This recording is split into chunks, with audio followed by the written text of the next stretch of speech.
In the year 1872, number 7 Savile Row, Burlington Gardens, England, is occupied by Phileas Fogg, Esquire. The regular habits of Phileas Fogg are such as to demand very little from his sole servant, James Forrester. Ex-sole servant. I beg your pardon? I was sacked today. What happened? I made the mistake of giving him his shaving water at a temperature of 84 degrees Fahrenheit instead of 86 degrees Fahrenheit. You're joking. No, Well, he's very precise. that's not the word I'd use. Hello! Excuse me, there's my replacement. The new servant, sir. Show him in. Bonjour, monsieur. Ah, you're a Frenchman. And your name is John? Jean, if monsieur pleases. Jean Passepartout. Quite a resume. Circus rider, trapeze artist, Tightrope walker. gymnastics teacher, Paris fiber guard. Sergeant. Why did you leave France? I wish for a quieter life, monsieur. However, I have yet to find a master's lifestyle which suits mine. You come well recommended. You are aware of my terms. Oui, monsieur. Good. Have you a watch? Oui. A family watch which has come down from my great-grandfather. It does not vary 5 minutes in the year. It is a perfect timepiece. Pleasant. Now, at this very moment, 29 minutes after 11, Oui. you are in my service. I do believe I have seen people at Madame Tussaud's with more life than Monsieur Fogg. Now, Mr. Passepartout, on this card you will find the daily schedule of Mr. Fogg and everything required of you. Mr. Fogg rises at exactly 8 in the morning, attends the Reform Club at 11:30, and retires precisely at midnight. Tea and toast at 23 minutes past 8. Shaving water at 37 minutes past 9. 86 degrees Fahrenheit. Toilet at 20 minutes before 10.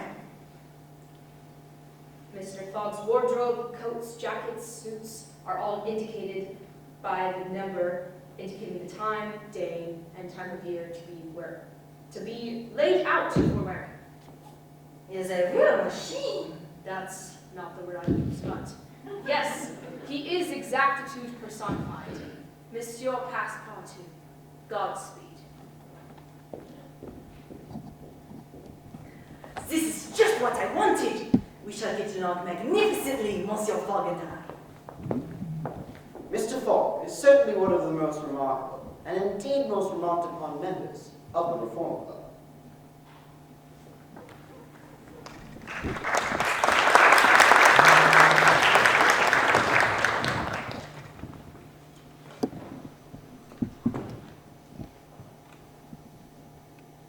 Clearly he's a British, although I doubt he's a Londoner.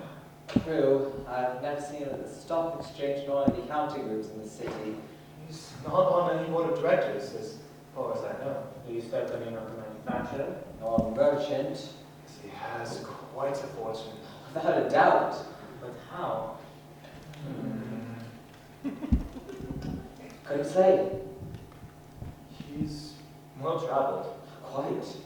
I don't believe I've ever met a gentleman more familiar with the world than Mr. Fogg in my life. He must have traveled everywhere. Yet I've never seen him anywhere else but again in London. True. He's at the club every day to take his lunch and dinner. At the same time. In the same room. At the same table. Alone.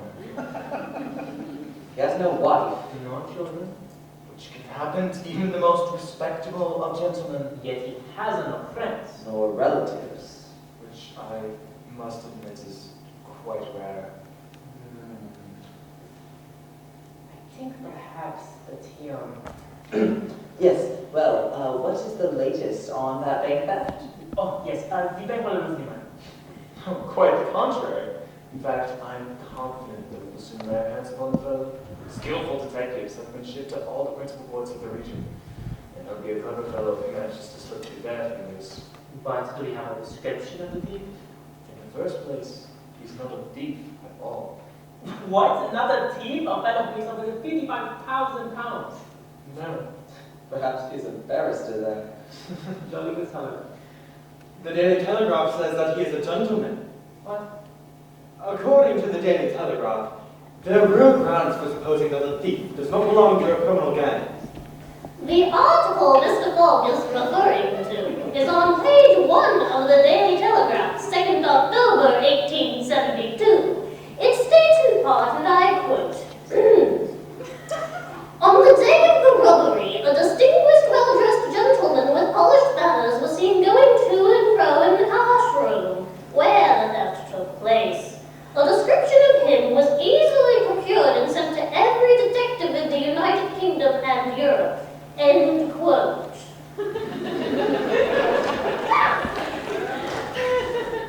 You see, there's not a chance the thief will escape. I do maintain that the chances are in favor of the thief was pretty shrewd fellows. For studying one. Certainly. Of course. But where can this gentleman hide? No country is safe for him. Better than that? Where would he go then? I don't know, Ralph. It's an awfully big world. It was once. Calcutta? What do you mean by once? Has the world grown smaller? Yes, I do agree with Mr. Fogg. The world has grown smaller. Man can now go around it 10 times more quickly than 100 years ago. And that is why the search for this thief will be all the more likely to succeed. And also why the thief can get away more easily. Be so good as to play, Mr. Stewart. You have a strange way, Ralph, about proving the world has grown smaller. So just because you can go around the world in a 3 months. 80 days. 80 days? That is true. That is an estimate made by the Daily Telegraph. The article Mr. Fogg and Mr. Sullivan are referring to, Great Indian Peninsula Railway at last complete, appears on page 3 of the Daily Telegraph, 2nd October 1872. It describes how the section between Rockall and Allahabad has finally been finished, thus connecting Bombay and Calcutta by rail, making it possible for one to travel all the way around the world by steamer and rail. The estimate made by the Daily Telegraph is thus. London to Suez by rail and steamer, 7 days. Suez to Bombay by steamer, 13 days. Bombay to Calcutta by rail, 3 days. Calcutta to Hong Kong by steamer, 13 days. Hong Kong to Yokohama by steamer, 6 days. Yokohama to San Francisco by steamer, 22 days. San Francisco to New York by rail, 7 days. And New York to London by steamer and rail, 9 days. Total, 80 days.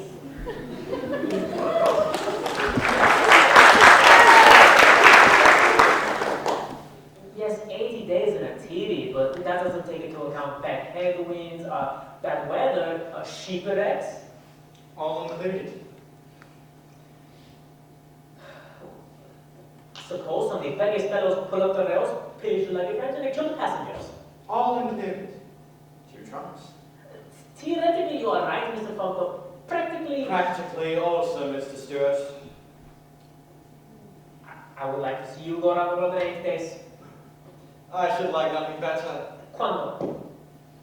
Now, Very well. I shall wager 4,000 pounds. Calm yourself, my dear Stewart. It's only a joke. When I say on a wager, I mean it. all right. I have a deposit of 20,000 at Barings, which I would willingly risk upon it. 20,000 pounds? You will surely lose that with a single unforeseen mishap. Ah, the unforeseen, Gorthir, does not exist. But, Mr. Fogg, this period of 80 days is only an estimate of the minimum amount of time it could be accomplished in. A well-estimated minimum will suffice. But in order to accomplish it, you must jump mathematically from the trains to the steamers and from the steamers to the trains again. I will jump, mathematically. You're joking. You dare question my sincerity? A true Englishman never jokes when he is talking about so serious a thing as a wager. I shall bet 20,000 pounds against anyone who wishes that I make a tour around the world in 80 days or less. That is 1,920 hours or 150,200 minutes. Do you accept? We accept. Good. The train to Dover leaves at 8:55. I will take it. This very evening? This very evening. As today is Wednesday, the 2nd of October, I shall be due in London. Now, this very room of the Reform Club on Saturday, the 21st of December at 8:55 p.m. If I shall fail, the £20,000 now deposited in my name banks will belong to you, gentlemen. Here is a check for the amount. It's 7 o'clock. Shall we suspend the game? So that you may make preparations for your party? I'm quite ready now. Diamonds are trumps. Be so good as to play, gentlemen.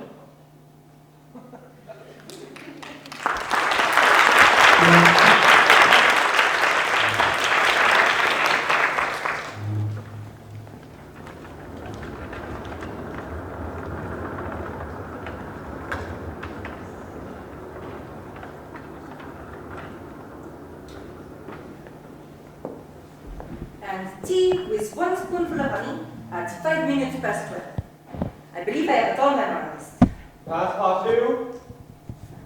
He couldn't possibly be coming for me. According to the card, he's not due until midnight. Passepartout. But that is my name. Oui, monsieur? I called you twice. But it is not yet midnight. I know, and I do not blame you. We leave for Dover and Calais in 10 minutes. Monsieur is going to Lyon? Yes, we are going around the world. Around the world? And in 80 days. So we haven't a moment to lose. But we need to bag the trunks. No trunks, only carpet bags. 2 shirts and 3 pairs of stockings for me. The same for you. We'll buy our clothes along the way. Now, make haste. Monsieur, if I may, why are we going around the world in 80 days? I'll explain it later. I think my master is a fool, and I was looking for a quiet life. Did you say something? I said I think I need a tool. I am looking for my pocket knife. A knife will not be necessary. Well, you never know. One may come in handy. Voila. Very well. Are you ready? Oui, monsieur. Good. Here's a copy of Bradshaw's Continental Railway Steam Transit and General Guide. And a Royal Bank of England notes. Have you forgotten anything? No, monsieur. Good. Then we're off to Charing Cross. We will lock the front door. Oui, monsieur.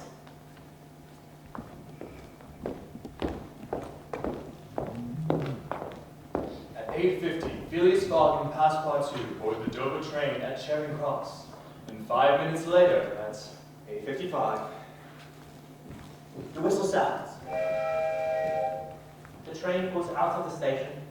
and Phileas Fogg begins his journey around the world.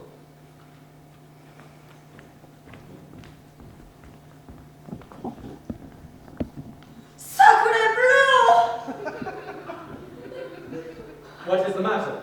In my hurry, I forgot What? to turn off the gas in my room. Well, young man, it shall burn at your expense. Mon Dieu!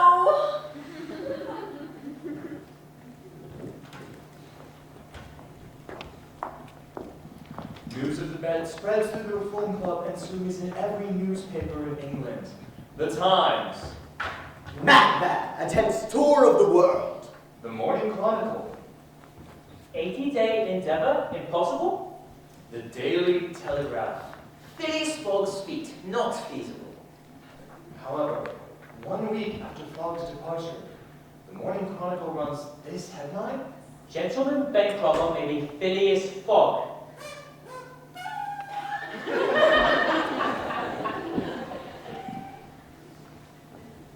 Excuse me, I'm a bit lost. Could you direct me to the British consulate?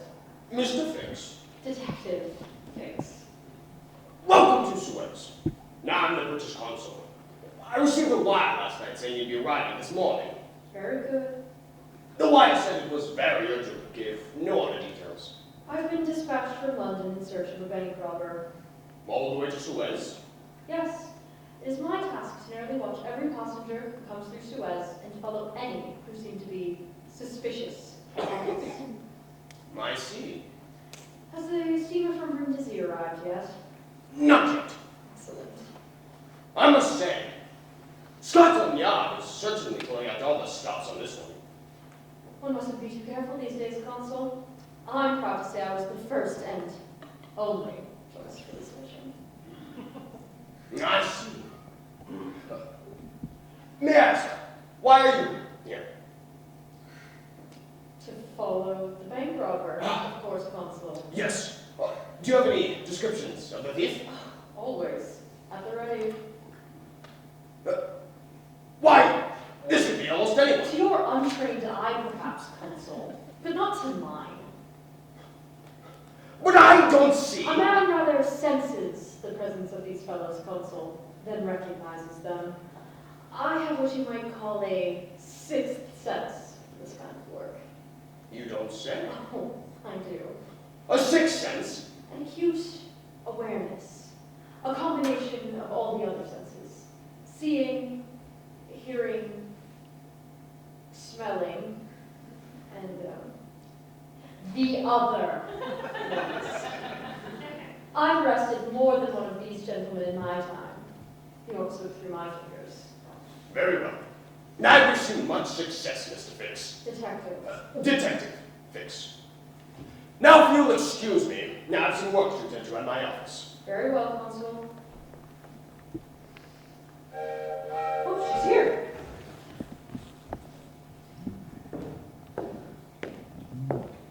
Ah, monsieur? Could you direct me to the British consulate? I wish to have a passport stamped. The description of the passport is identical with that of the bank robber. Is this your passport? No, it is my master's. And where is your master? He stayed on board. Oh, but it is necessary that he goes to the consul so as to establish his identity. Oh, are you sure it is necessary? Quite indispensable. And where is the consulate? Over there, on the corner of the square. Very well. I will go and fetch my master. But he won't be very pleased at being disturbed. And he won't be very pleased at being arrested.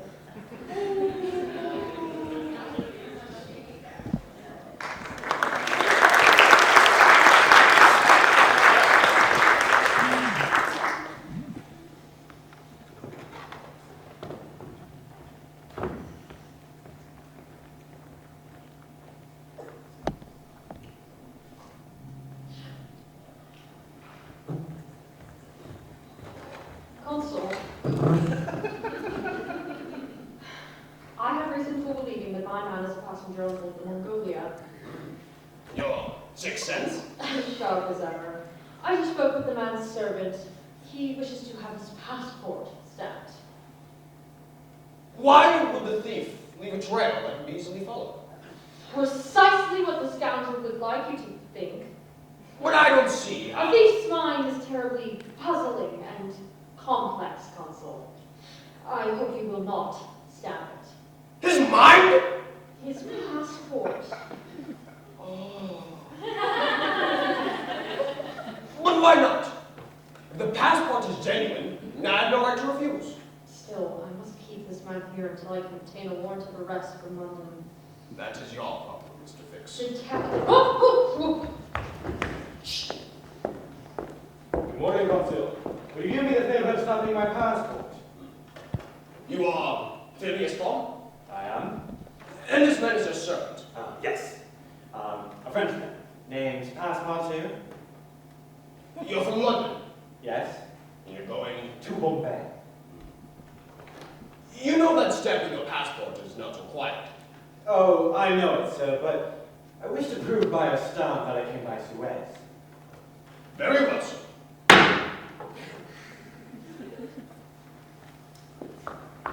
Bonjour! Well, Well, he appears to be a perfectly honest gentleman. but that is not the question, Consul. Do you agree that this phlegmatic gentleman resembles feature by feature the thief whose description I have shown you? I admit he does. But, as you know, all this... I'll make certain of it. The thief seems a little more suspicious than his servant. Besides, he's French and can't help talking. Excuse me for a little while, Constable.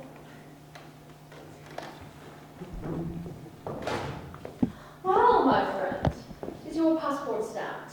Oui, passports are all in order. And now, if you will excuse me, I must go purchase some shirts. I will show you an excellent shop for getting what you want. You are very kind, but are the shops open yet? But of course, it is 12 o'clock. 12? My watch says it is 10 o'clock. Your watch is slow. My watch? This is a family watch, monsieur, which has come down from my great-grandfather. It does not vary 1 minute in the year. It is a perfect timepiece. I see what has happened. You kept London time, which is 2 hours behind that of Suez. You need to adjust your watch. Adjust my watch? Never! But if you don't adjust your watch... It is a perfect timepiece! Okay. You enjoying the sights? No. We travel so fast I seem to be traveling in a dream. You are in a great hurry then? I am not, but my master is. And where is your master going? Around the world. Around the world. Yes, and in 80 days. He says it is on a wager, but between us, I don't believe a word of it. No? No, that would not be common sense.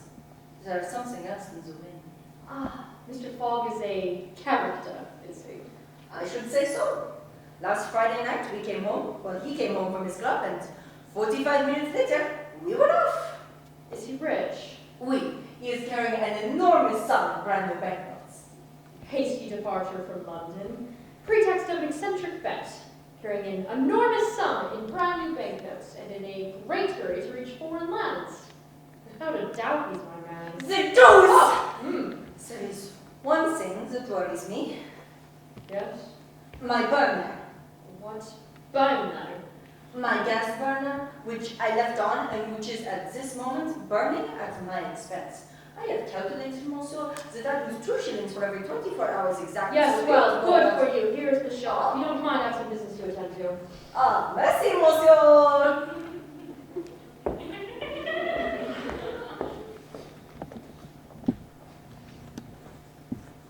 Consul, I no longer have any doubt. I've got my man. He passes himself off as an eccentric who's going around the world in 80 days. Very clever. But could you be mistaken? I am never mistaken. Listen to me. Send a wire to London for the warrant of arrest to be sent instantly to Bombay. I shall take passage on board the Mongolia and follow my road to India. There, on English soil, I shall arrest him politely, with my warrant in one hand and my other hand on his shoulder.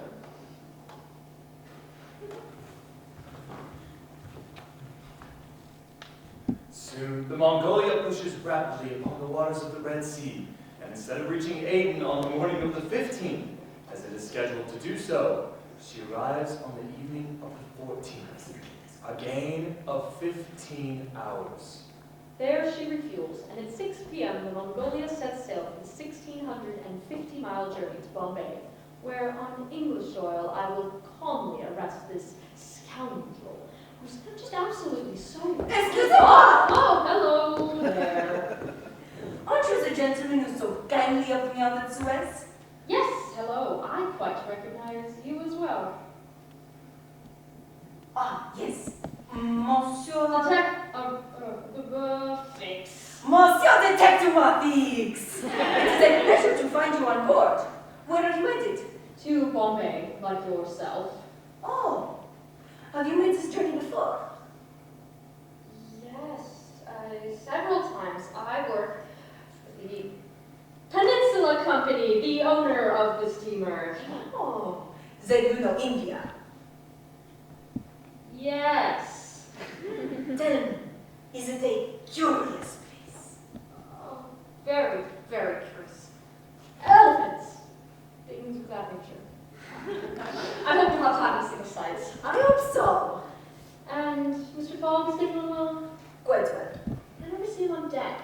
No, he hasn't the least curiosity. I, however, am very curious about India. Perhaps you can find a book on deck with more information. That is a brilliant idea, but until then, please do tell me more. Care for a drink, Mr. Passepartout? Oh, really, Monsieur Detective Monfils? You are the best of good fellows. Snakes. Lots of snakes in India. Oh.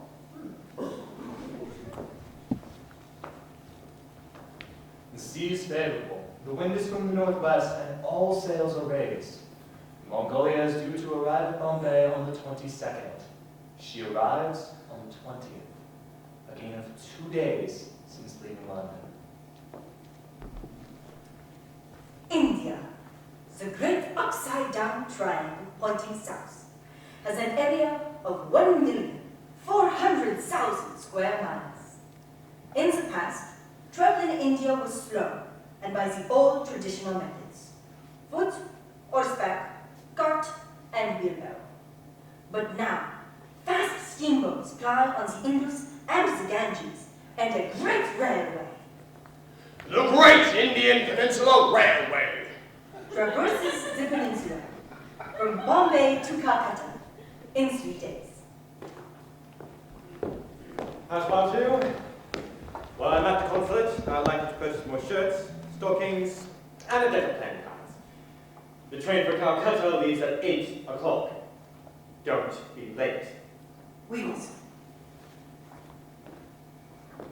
Ah, Monsieur Detective Monfils! I was hoping I would see you again. Yes, well, enjoy your stay here in Bombay. I will. 3 hours of it. I must go do some shopping, but then I'm going to see what I can of the city. Would you care to join me?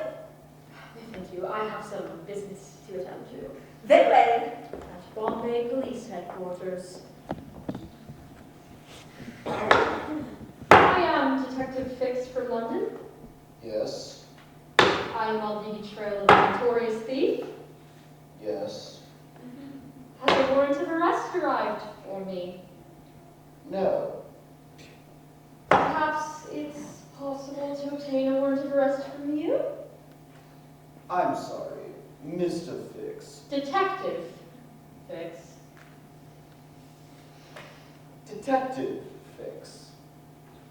But this matter concerns the London office, which is the only office that can legally deliver the warrant. Yes. I suppose I must resign myself to await the arrival of the warrant.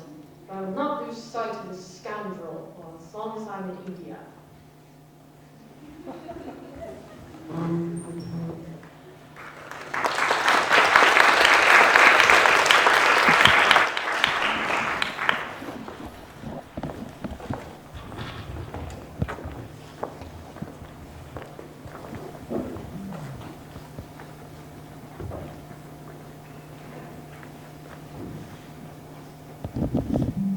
The pagoda at Marabari, erected 998 AD, is located next to the Tower of Silence, a sacred Parsi burial ground. The Parsis, who hold earth, water, and air sacred, do not bury or cremate their dead, but leave them in the open for the vultures. How horrible! It is not open to the public, as well as it should not. The pagoda, however, is open to the public. The ceiling mosaic is the largest mosaic in India. Beautiful. Be forewarned that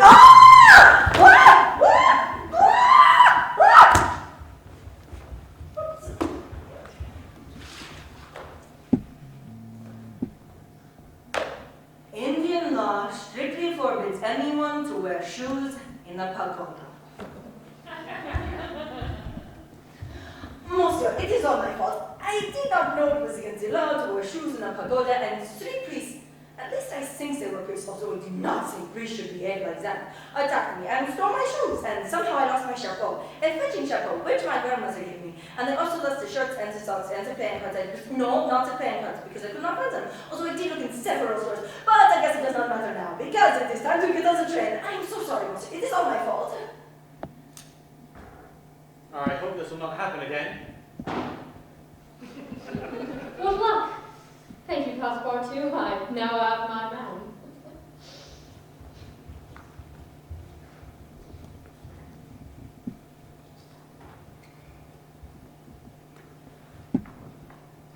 Good evening, Sir Francis Cromarty, on my way to join my troops in Benares.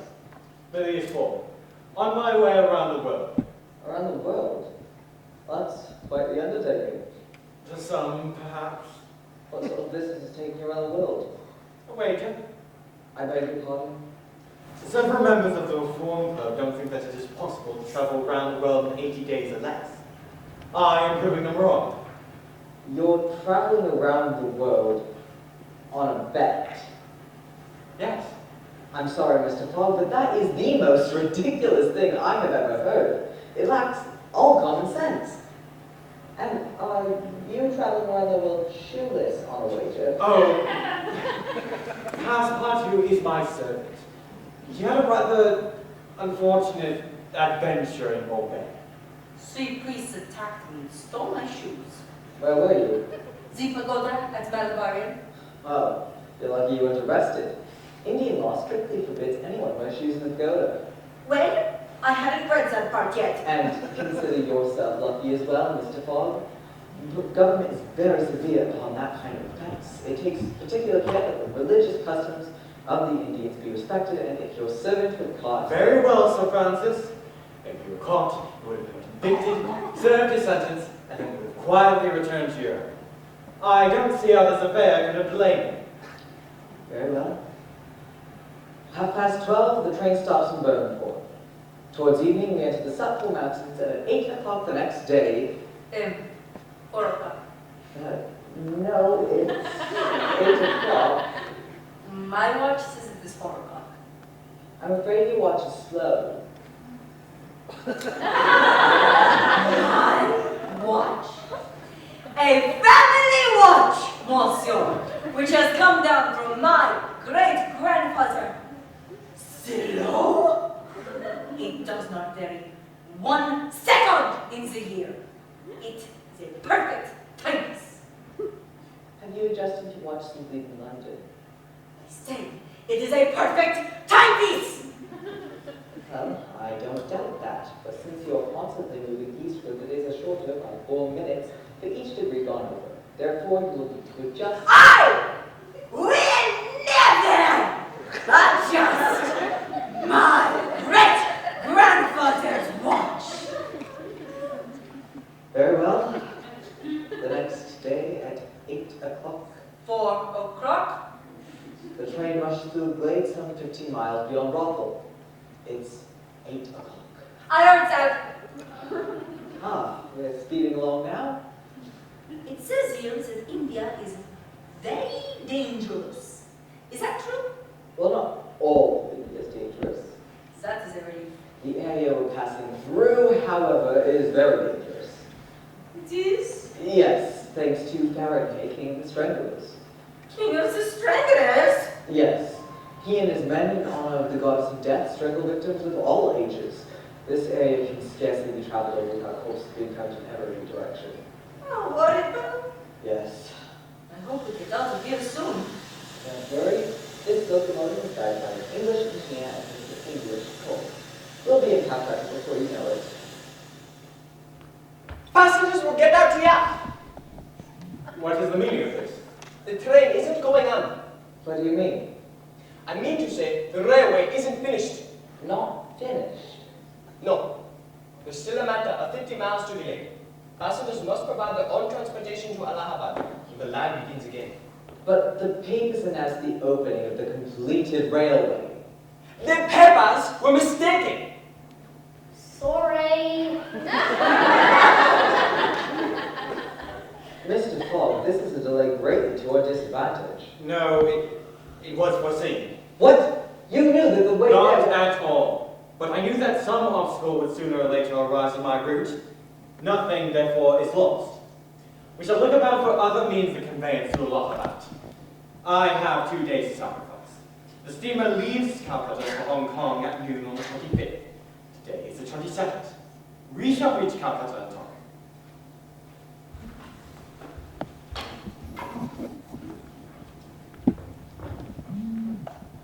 search the village from end to end. Nothing. I shall go first. Wait! Monsieur! I think I found an elephant.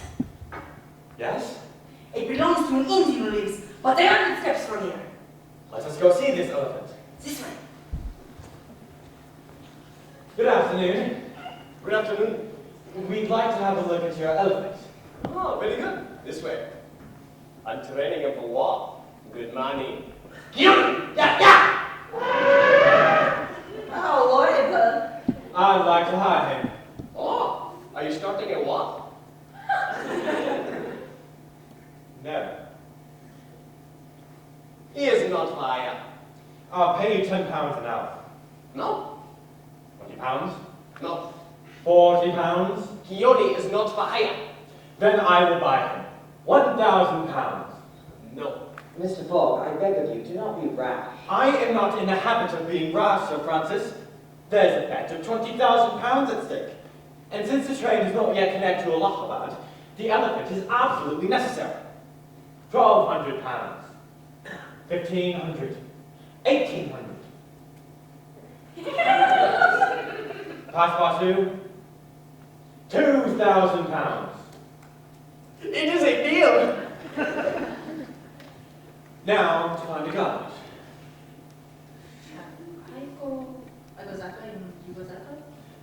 Guy fire! Guy fire! Well, that was comparatively easier. It is 9 o'clock. We must reach Allahabad in 2 days. Very good. I'll pay you £10 an hour. Very good.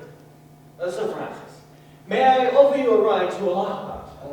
Thank you, Mr. Fogg. I suppose an extra fellow would tire, Keone.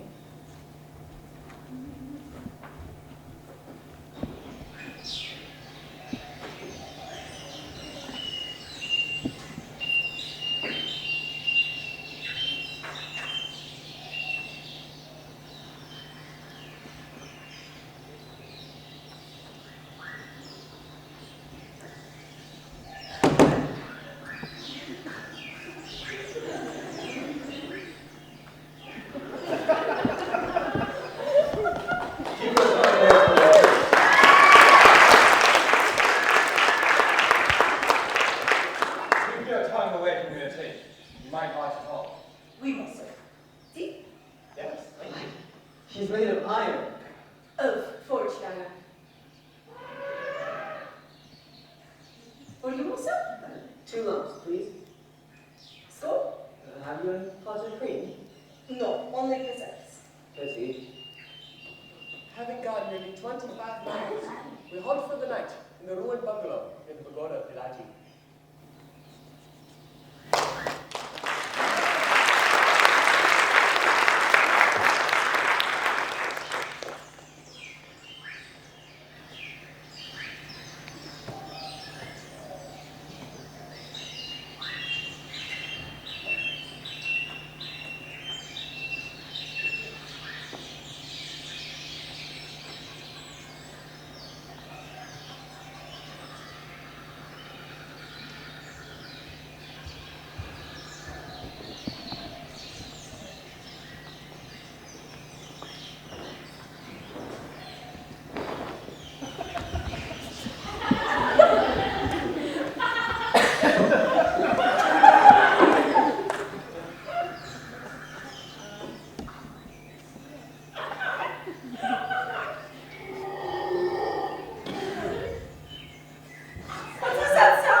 A process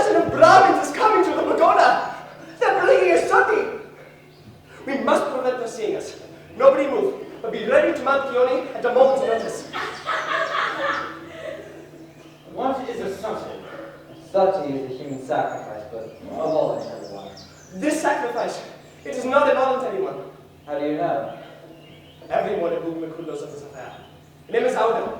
When her husband, the old Raja, died, she was condemned to be burned on the pyre with him. Oh, I cannot watch this! Suppose we save this woman. Save the woman, Mr. Fogg. I have yet 12 hours to spare. I can devote them to that. Why, you are a man of art. When I have the time. Are you all agreed to save this woman? Count me in, Mr. Fogg. Your Honor, command me as you will. Excellent. However, if we are caught, we will not only be tortured, but most certainly killed. That is foreseen. We must move quickly. Can you see the pagoda from here? Yes. Good. Here is the pagoda. Where is the pyre located? Near the front of the pagoda. Have they placed her on the pyre yet? Not yet. The dead Raja is out. They've taken her inside. They're making a final offering to Kali, the goddess of death. Is there an entrance round back? Yes. But there are police guards there. How many? 40 or 50. And the front? The same. We'll never be able to overpower them. No. But we may be able to divert their attention.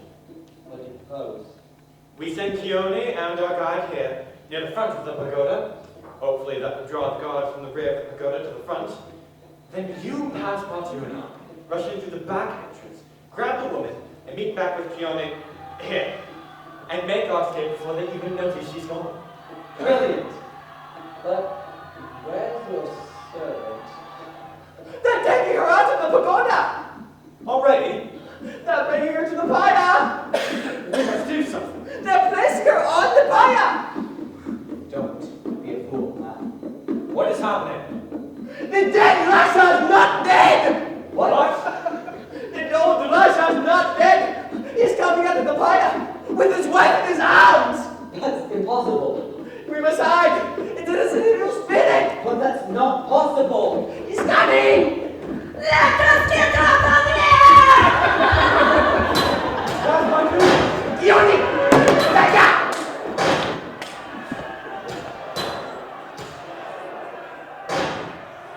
Brilliant. Absolutely brilliant. We reach Allahabad by 10 o'clock.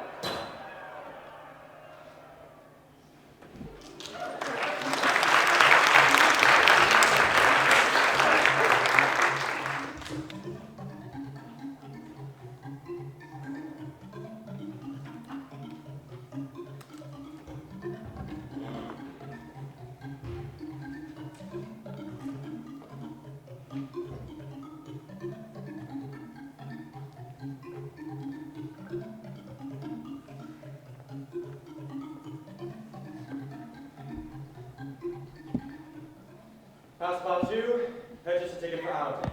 We'll meet you on board. Oui, monsieur. Young man, you have been serviceable and devoted. Here is the amount agreed upon. Thank you, Your Honor. That is for your service, but not for your devotion. For that, I'd like to give you the elephant. Is Your Honor serious? I am. He is yours. Your Honor has given me a fortune. Take it and I shall still be your better.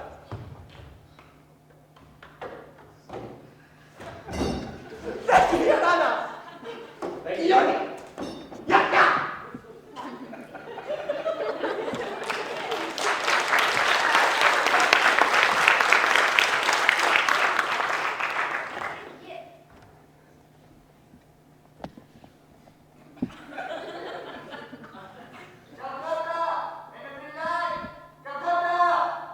What will you do with her now, Mr. Fogg?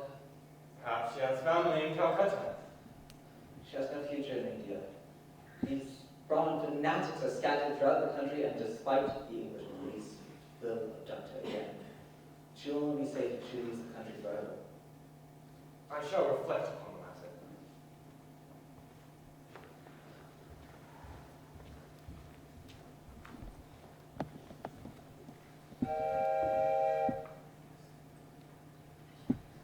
No!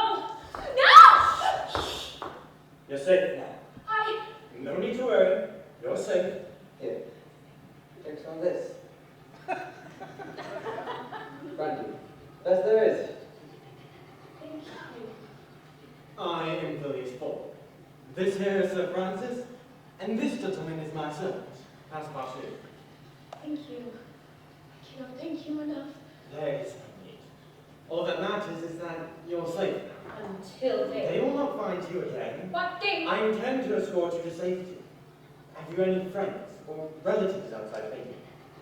I have a cousin, Glenn Milky in Hong Kong. Perhaps I could stay with him, Very well. I shall escort you to Hong Kong. but I have not any money. It will be my pleasure. Benedes! Benedes! My stuff.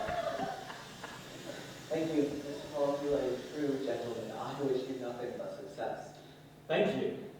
Sir Francis, I cannot begin to thank you for what you did for me. Mr. Fogg is the one to thank. And this gentleman. It was nothing.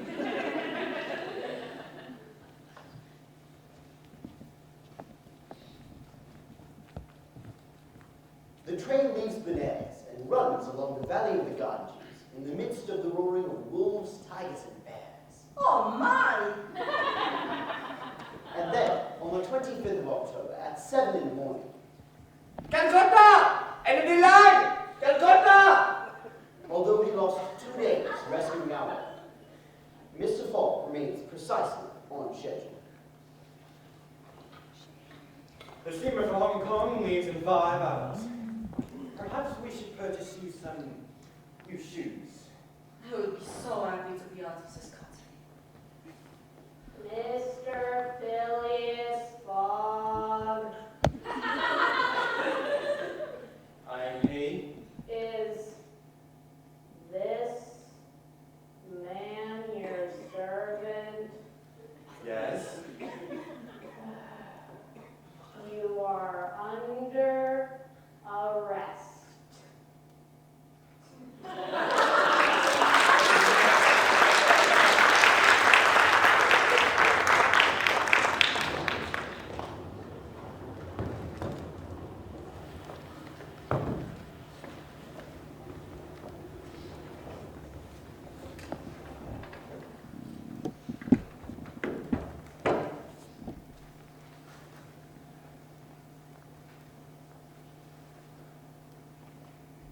We are prisoners. Sir, you must leave me to my fate. It is on my account that you have been arrested. It is for saving me. That is not possible. It is highly unlikely that we should be arrested for preventing a subtlety. The plaintiffs wouldn't dare come forward with such a charge. There is some mistake. In any case, I will not abandon you, Aouda. I will escort you to Hong Kong. But the steamer for Hong Kong leaves at noon. We shall be on board by noon. Mon Dieu. All rise for the honorable judge, Obadiah. First case! Wait! This isn't my wig! No, your worship, it is mine. My dear Mr. Oysterpuff, how can a judge give a wise sentence in the clerk's wig? First case! Phileas Fogg, I am here. Passepartout. Present. What are we to be accused of? You are about to be informed. Entered on this, October 25th, 1872, a complaint of sacrilege against Phileas Fogg and his servant, Passepartout, who are accused of having violated a place held consecrated by the Brahmin religion. Let the complainants come in!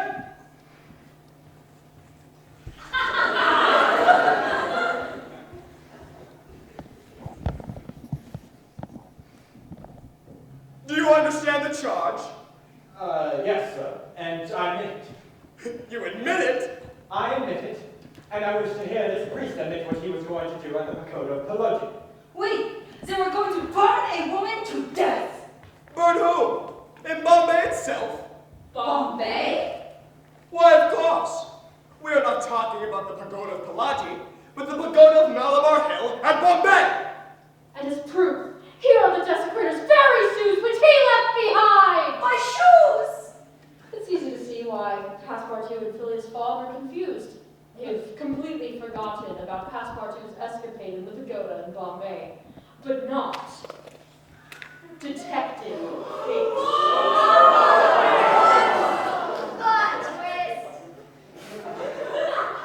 My keen intelligence had foreseen this unique advantage which Passepartout's escapade in Bombay had given me. Knowing the English authorities deal very severely with this kind of misdemeanor, I promised this priest a goodly sum in damages and sent them on the next train to Calcutta. However, somehow we reached Calcutta before Fogg and his servant. That is because Monsieur Fogg and I were delayed with the rescue of Aouda. What did you say? See? Okay.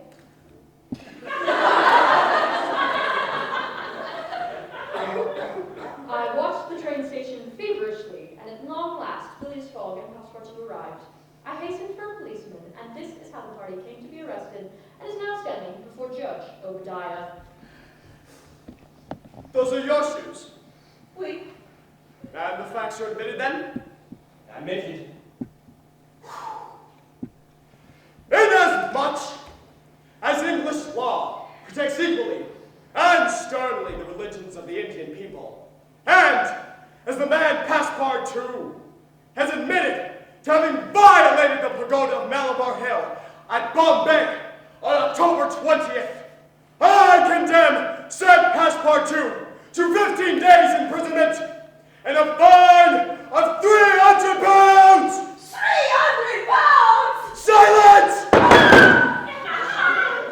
And, as it cannot be proven that the act was not done by the connivance of the servant with the master, I condemn Phileas Fogg to a week's imprisonment and a fine of 150 pounds!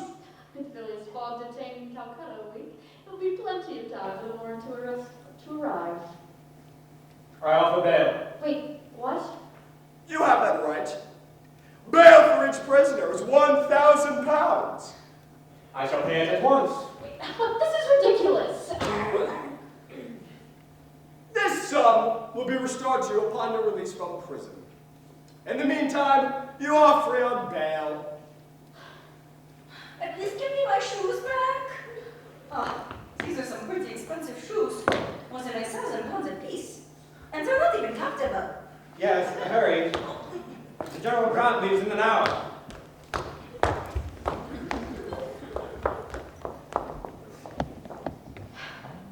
The scoundrel is off.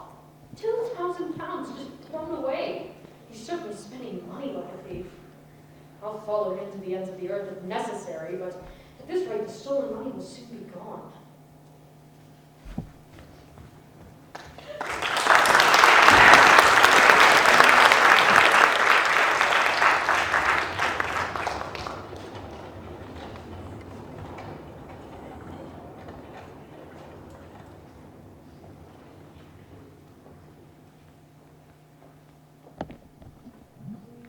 The Rangoon set sail from Calcutta at precisely 12 noon for the 3,500-mile trip to Hong Kong, a 2-week journey.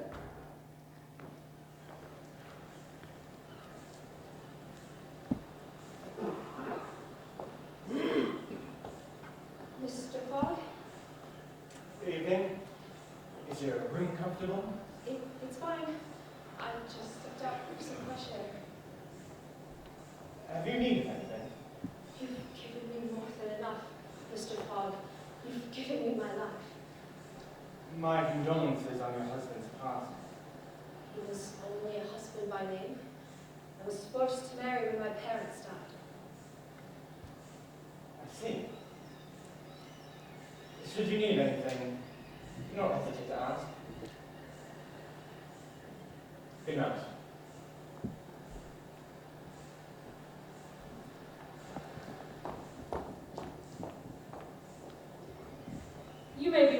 where I have been all this time. I will tell you, after forwarding orders for the warrant of arrest to be sent to Hong Kong, I embarked on board the Rangoon. I'm planning to conceal my presence until the end. However, it will be difficult to explain why I'm on board without making Passepartout suspicious. Ah, it is you, monsieur. Oh, yes. Hi, Passepartout. Hello. Something is not right. It is quite a strange coincidence that Monsieur Detective Office is still on the same route as my master. I thought you were stopping at Bombay. Yes! No! No. I am stopping at Hong Kong. Oh. What is Monsieur Detective Office up to? But how come I have not seen you on board since we left Calcutta? Oh, just a trifle of mouthing. I've been staying in my berth. The Gulf of Bengal does not agree with me, as well as the Indian Ocean. But of course, he is a spy sent by the members of the Reform Club to ensure that my master really travels around the world as free. That is not right, to be spying upon so honorable a man as Monsieur Fogg. Gentlemen of the Reform, this shall cost you a dear. And how is Mr. Fogg? As well and as punctual as ever, not a day behind time. You believe in this journey around the world, then? Absolutely. Don't you? I didn't believe a word of it. You are a sly dog. That's a rather disturbing expression. As a Frenchman gets more true purpose. Will we be so unfortunate as to lose you at Hong Kong, or will you journey on to England with us? Well, I don't know yet. Perhaps. I would wager that you will leave Hong Kong at the same time as we do, and on the same steamer. Obviously, I am suspected. Somehow or other, the Frenchman has figured out that I am a detective. What part is he playing in all of this? Is he an accomplice or not? I'm undecided on the best route to take. Was it you, Mr. Passepartout? Oh, really, Monsieur Detective Fix? We must at least have a friendly glass on board the Rangoon. Oh, of course. Oh. Such is the situation between Passepartout and Detective Fix. Detective Fix! On Thursday, the 31st of October at 4 a.m., the Rangoon weighs anchor at Singapore. A day ahead of schedule. And at 11 a.m., the Rangoon rides out to Singapore Harbor, bound for Hong Kong. Wait. However, on the 2nd of November, the Rangoon begins to slow down. Pardon? One of her engines is lost, and by the 4th of November, Phileas Fogg is 20 hours behind time. Land is spotted at 4 a.m. on the 6th of November.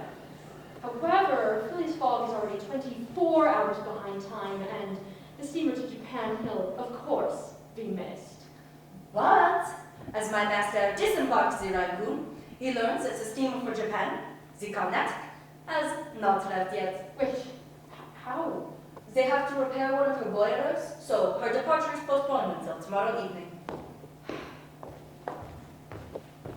Chance has once again strangely favored Phileas Fogg.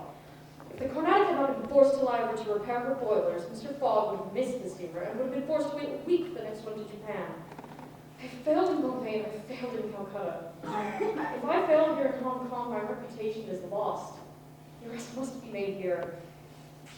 I must get to Hong Kong Police Headquarters. I pray the warrant of arrest is there. We now have 16 hours to locate your cousin.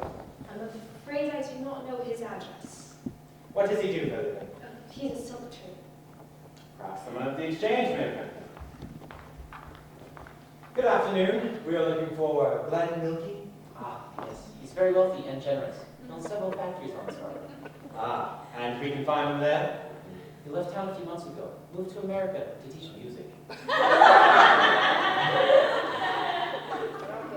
see. Thank you. What shall I do, Mr. Fogg? It is very simple. Go on to your but I cannot intrude. I want you to intrude. Passepartout, Oui, monsieur? go to the Carnatic and engage 3 times. Oui, monsieur.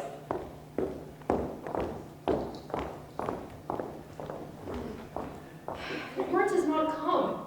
It's on its way, but it will be several more days before it reaches Hong Kong. And this, being the last English soil on Mr. Fogg's route, Yes, we are all well aware of that fact. it appears the robber will escape. Would you please leave me alone? Just get out of here. Unless you manage to detain him. Go! Wait, what? Unless you manage to detain him. But how? Hmm. Wait, I know. I'll tell Passepartout everything. Once he knows what kind of man his master really is, he'll surely become my ally. That's a bit risky. If Passepartout is in cahoots with Fogg, one word from him could ruin everything. That's true. I shall employ that plan only should everything else fail. Everything else has failed. I know. And who's this woman Fogg's traveling with? Obviously they met somewhere between Bombay and Calcutta, but where? And why? And what? No, not what, just who, where, and why. Just those 3, possibly how. Perhaps you should just focus on Fogg. There isn't much time left.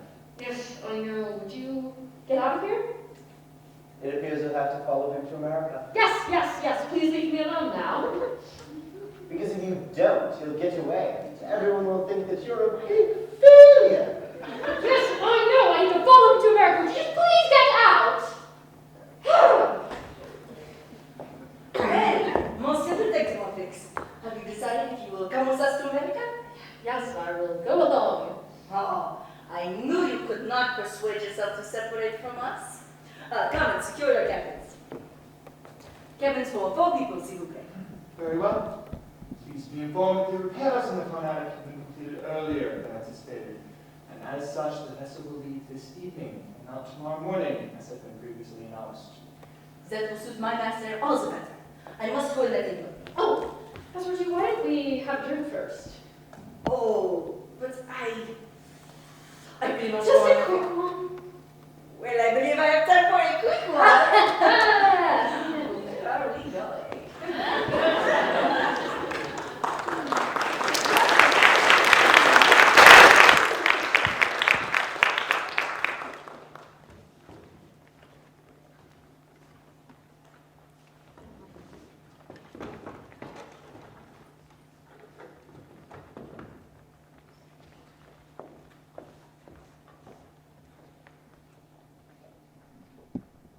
Still talking about that. It is certainly well decorated.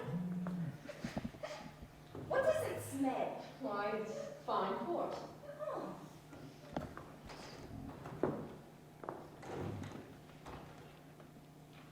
Port is produced from grapes grown and processed in the demarcated Douro region. The wine produced is then fortified by the addition of a neutral grape spirit to stop the fermentation, leaving residual sugar in the wine and to boost the alcohol content. The fortification spirit is sometimes called brandy, though it bears little resemblance to common brandies. The wine made is then stored and aged, often in barrels stored in a lodge. Yes, well, 2 bottles of port, please. I want to have a serious talk with you. A serious talk? Can't it wait until tomorrow? What I have to say concerns your master. What is it? You have guessed who I am? Oui. Then I'm going to tell you everything. I already know everything. So you know I'm following Mr. Fogg then? Oui. Let me also say that if I am successful, I will receive £2,000. If you'll help me, I'll share. Help? You? Yes. I need you to help me keep Fogg here for 2 or 3 more days. What are you saying? Those gentlemen are not satisfied with following my master and suspecting his honor, but now they must try and put obstacles in his way. What do you mean? Don't like what you mean. You know exactly what I mean. And they call themselves gentlemen. Ah.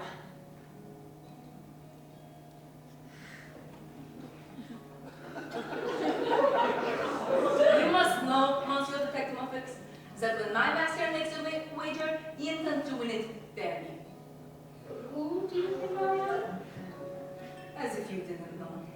I'm agent of the members of the Reform Club, sent here to ensure that my master really travels around the world. But even though I found you out some time ago, I've taken great care to say nothing about it to Monsieur Fogg. Fogg knows nothing. Nothing. What should I do? It's evidence that he's not fully as false accomplice as I had suspected. Perhaps he will help me. Listen to me. I'm not, as you say, an agent of the members of the Reform Club. Bah! I'm a police detective sent out here by the London office. You? A detective? Don't know about the support, please, with you. I will prove it. Here is my commission. Monsieur Detective Muffix. Detective Fix. I am speechless. Finally. Listen to me. Mr. Fogg's wager is a ruse of which you and the members of the Reform are dupes. On the 28th of last September, a robbery of £55,000 was committed at the Bank of England by a man whose description adds exactly to that of Louis Fogg. Nonsense. My master is an honest man. How can you tell? You went into the service the day he left on a foolish pretext without trunks, carrying an enormous sum of banknotes. If you're bold enough to say he's an honest man, would you like to be arrested as his accomplice? What do you want from me?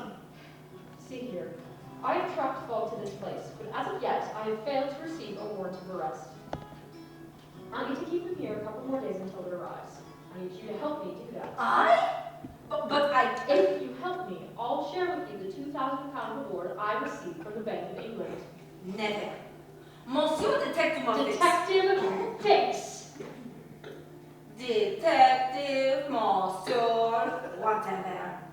Even if what you say is true, and my master is the man you are looking for, I have been, am, in his service. I have seen his generosity and goodness, and I will never betray him. I come from a village where we don't eat that kind of bread. What? Don't even think about serving that kind of bread, because I will not be eating it. What has this to do with bread? I would rather starve myself to death than to eat any of your crummy bread. What are you talking about? I have no idea!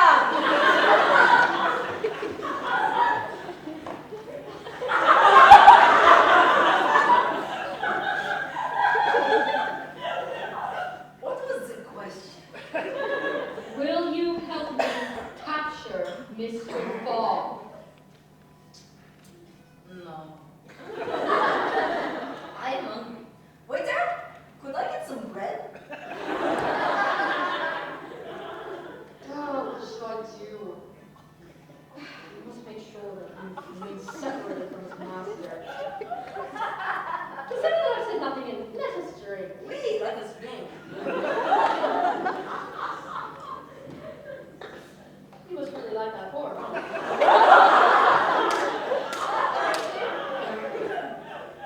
I've only had a glass. You're missing out.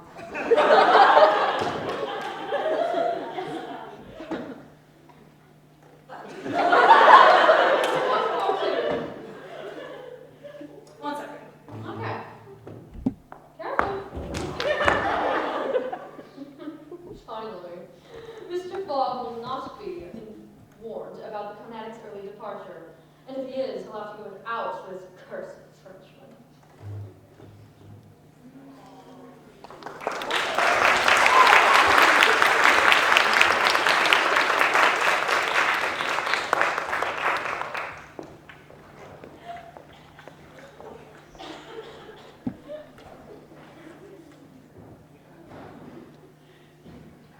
We'll search our luggage on board the Carnatic, then look for Passepartout. I hope nothing bad has happened to him. Excuse me, you were a passenger on the Rangoon, correct? I was, sir, but I'm afraid... Lovely boat. Spacious. Yes, I have not the honor I thought to... I found your servant here. Do you know where he is, sir? What? He's not with you. No, we haven't seen him since yesterday. Oh, no. Could you have gone on board the Carnatic without us? Oh, dear. What's wrong?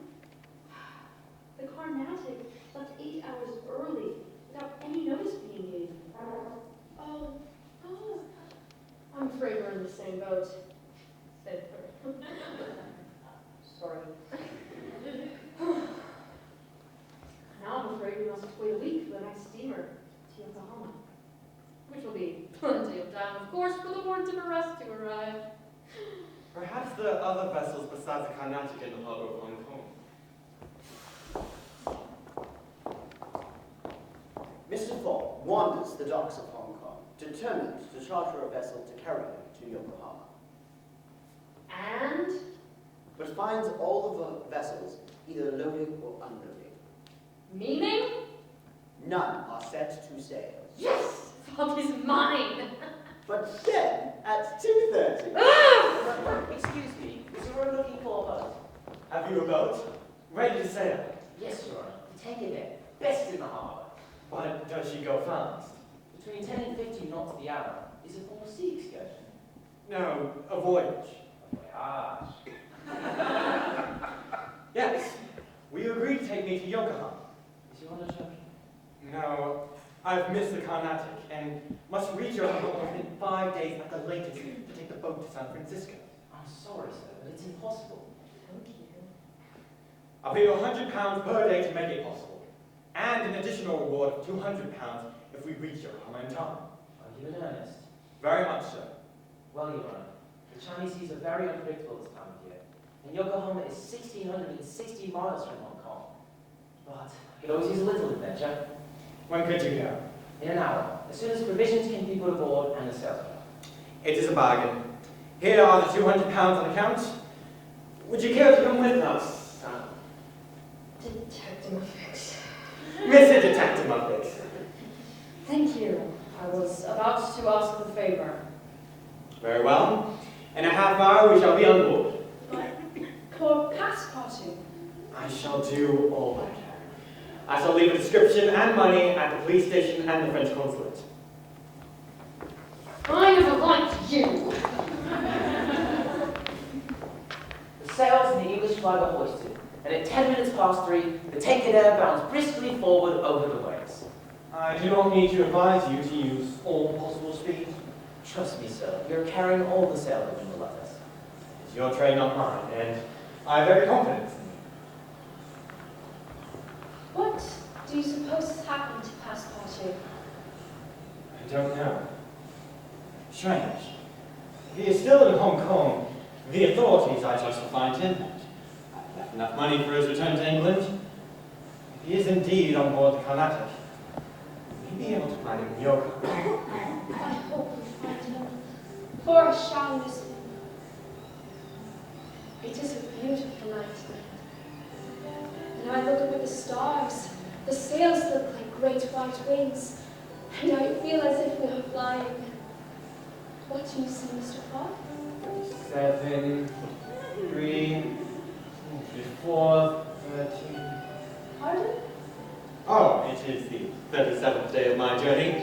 I have 43 days to reach London, and presently we are located 124 degrees east longitude and 30 degrees north latitude. Is that all you see? Yes. Is it all mathematics to you? Yes. Why? Well, it is constant and reliable. And saving my life? Is that simply mathematics? It was my duty, and I had several days to spare.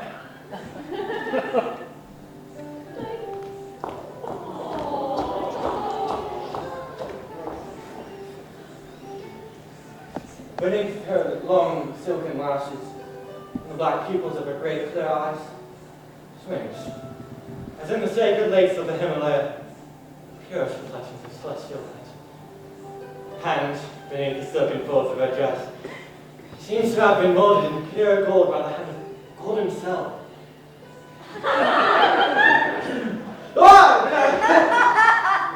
Yes. Yes, what is it? Your Honor, typhoon is approaching.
members. I beat him, and I one-shot all his Pokemon. Yo, and I was like, okay, whatever.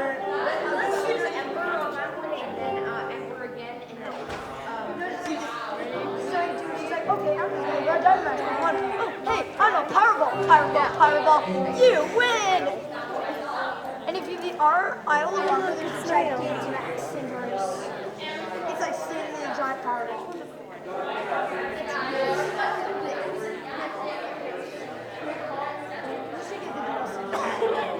They're hard. One of the final bosses in the DLC is like a trainer, and he's like level 7 Pokemon. There's also a wild Pokemon that's at level 8. I'm like, why is that? That's the highest level I have. I think it's the highest level.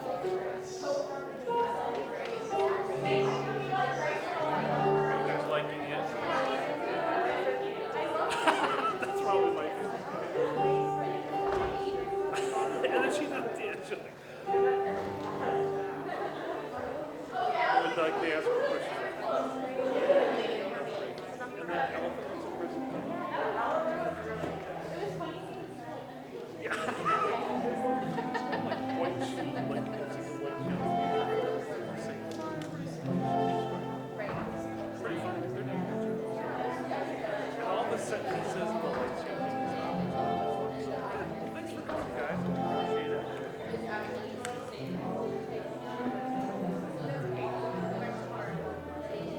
They're doing great again.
Gonna be good. All right.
typhoon is approaching. Very well. I'll need to reef the sails. Of course. From which direction is the typhoon approaching? From the south? It is a storm ship. The typhoon shall carry us forward. Yes, Your Honor. What's going on? Is everything all right? Yes, everything is perfectly fine. A typhoon is approaching, and A typhoon? yes, That's not perfectly fine. Is everything all right? everything is perfectly fine. Everything is not perfectly fine. A typhoon is approaching. There is no need to worry. It is from the south. Oh, it's from the south. I feel so much better. What difference does it make exactly? It shall carry us forward at a great speed. We'll make Yokohama yet. It's going to get rough soon. I suggest you all go below. Great suggestion. I shall remain on deck. Are you sure that's wise, Your Honor? You'll need an extra pair of hands.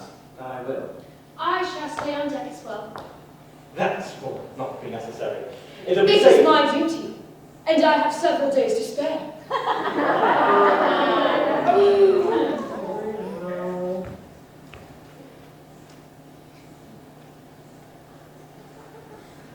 Oh, I wish Passepartout were here. We could use him. He's my favorite. He's my least favorite. I mean, yes, very delightful. He's a great service, Mr. Fogg. I wish I was there as well. But I'm on to Carnatic right now. Yes, fine. If you don't mind, we're about to battle a typhoon here. Wow! You should really be on the Carnatic. It is nice and calm out here.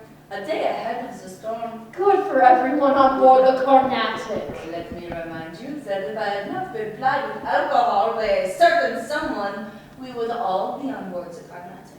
I'm sorry. I'm sorry. Are you happy now? No. I have no idea how I will get back to London. But when I do, I will settle some accounts with you, Monsieur Detective Fix! Detective Fix! Soon, a raging storm descends upon us. The sea strikes with fearful violence. The wind blows the Tankadere about like a feather. Mountainous waves crash against her. Night comes. The storm grows more violent. Twice the Tankadere nearly sinks. The night is very terrible. Day reappears. The tempest still rages with undiminished fury, The boat shakes and rolls terribly. but keeps a speed that's close to miraculous. For the next 4 days, the storm blows the Tankadere across the sea. Then, on the 13th of November, Oh The storm subsides, the sea grows calm. no. and as the sun breaks through the clouds, you can see off in the distance. Yokohama. I didn't think it was possible. It needed to be possible. At 10 a.m., the Tankadere enters the harbor of Yokohama.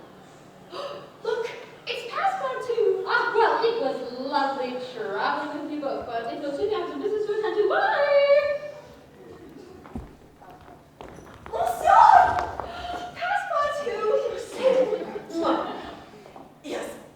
I am so sorry, Monsieur. It is all my fault. I knew the Carnatic proceedings at night, and I should have come and told you directly, but I stopped and I had a drink, and then Monsieur had the two, and then I drank some more, but I will work for free until we get back to London, and then you can feel free to replace me with That more was already necessary.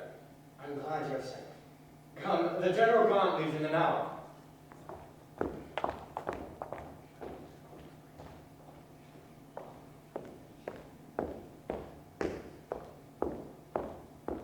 We board the General Grant, and at 11 a.m.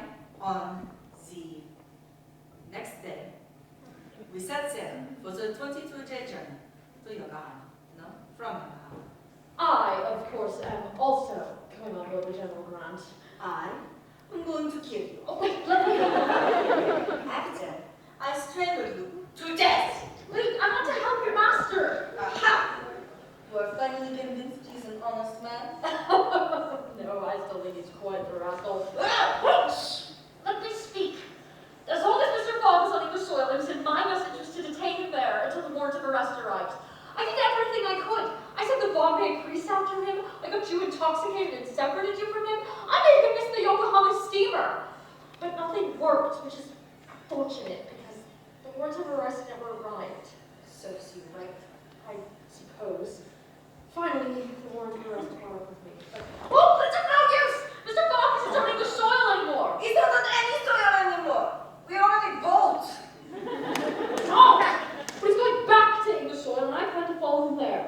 From now on, I will do everything I can to keep obstacles out of Mr. Fogg's way. For it is only in England that we will ascertain whether you are in the service of a criminal or an honest man. Are we friends? Friends? No. Allies? Perhaps. At the least sign of treason, however, I will strangle you. Agreed. As of the 23rd of November, 9 o'clock a.m., we are allies. That is the time I watched this as well. I told you it was a perfect timepiece. Now, who is wrong and who is right?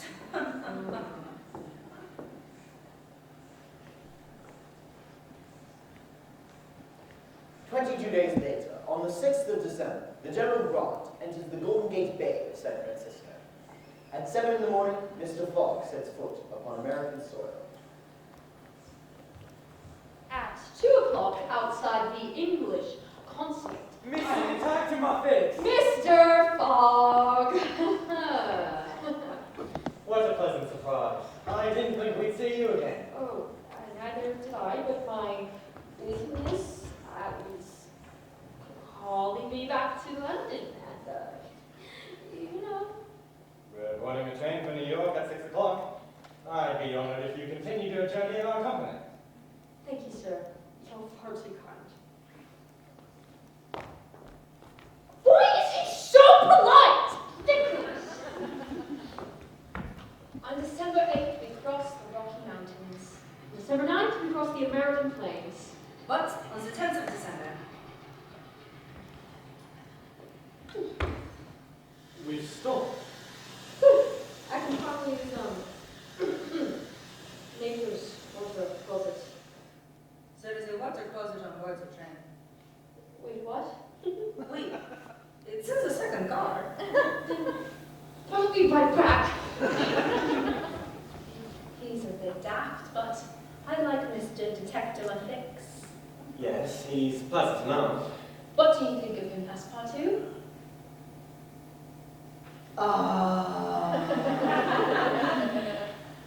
I really don't know him that well.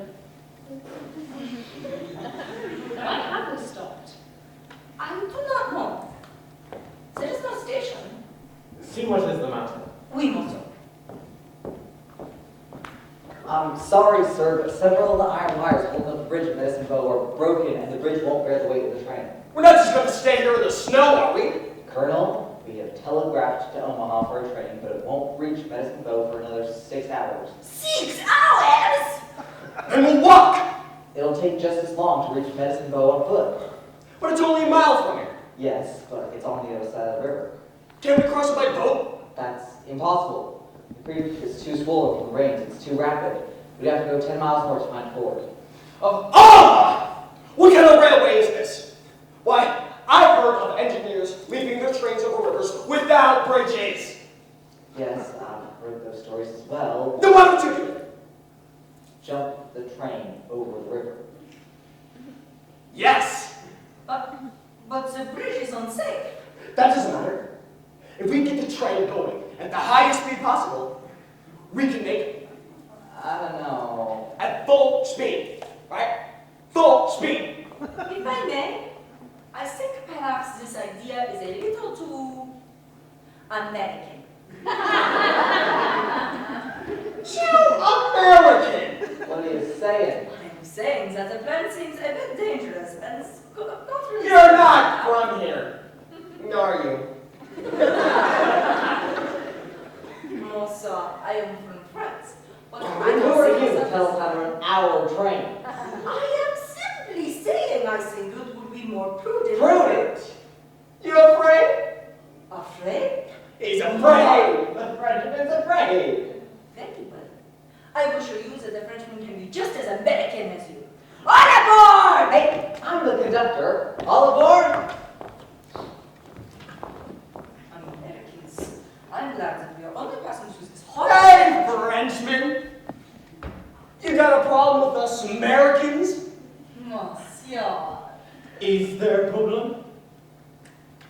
This Frenchman over here doesn't seem to like the way we do things here in America.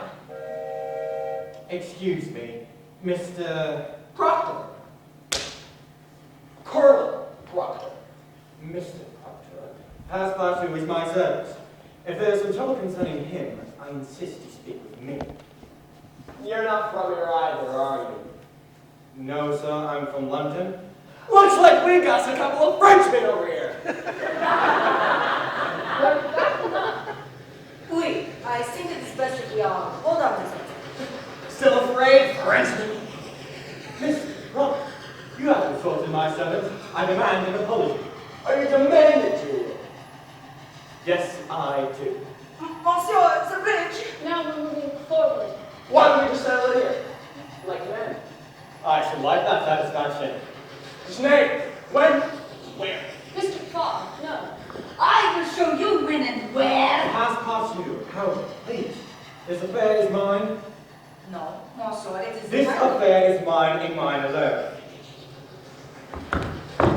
Sir, I'm in a great hurry to get back to London, and any delay whatever will be greatly to my disadvantage. What's that to me? I'll return to America and find you as soon as I completed the business which calls me to England. You're just stalling. Now or never. Monsieur, I really think it would be best if we held on to something. Not now, Passepartout. We appoint a meeting for 6 months hence. Why not 10 years hence? I'm saying 6 months, and I shall be at the place of meeting promptly. You're just stalling. Now or never. Monsieur, the bridge, it's getting closer. Are you going to New York? No. Chicago? No. Omaha? What difference does it make? You ever heard of Plum Creek? No. Monsieur! Why don't we just settle here? In the car. You forget, there's a woman present. She can leave. I will not leave. Monsieur, I really think that it would be best if we all held on to something and settle this later. Either we settle this here and now, or I will shoot you where you stand. No! Mr. Aouda is merely a bluster, and blusters are never to be feared. I'm a blusterer. Yes, you are. Monsieur, the bridge! I'll show you what kind of blusterer I am. Ah, much better. We're really making good time now.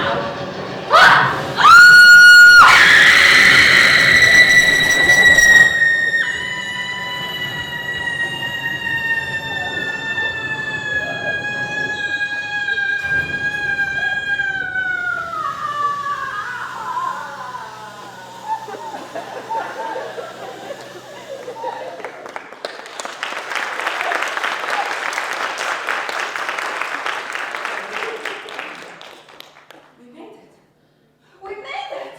What did I tell you? The bridge is collapsed. They'll build a new one. Now, I believe we have some business to finish. Very well, but not in this car. Let us find an empty one. Passepartout, please hand me one of the guns you have purchased.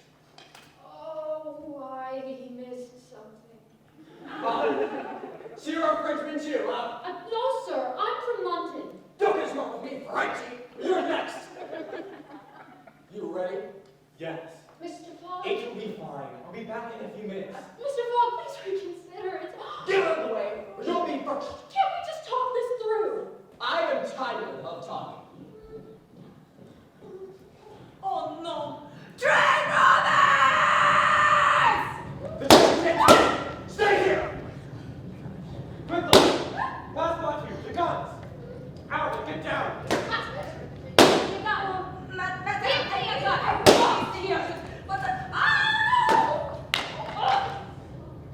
Shoot! Pardon? Shoot! At the chain scan! Yes, of course. Oh. No. Bullets. Then reload! Oh, yes, of course. They've taken the engine car. It's about a dozen of them. What must we do? We passed Pensacola and Fort Kearney about 4 miles ahead. We can stop the train. We can get reinforcements. But beyond that, it's all lawless and certain death. It shall be stopped. Stay, Monsieur. I will. While the struggle continues and bullets whiz over my head, I will make great use of my old acrobatic experience and this amazing agility to work my way.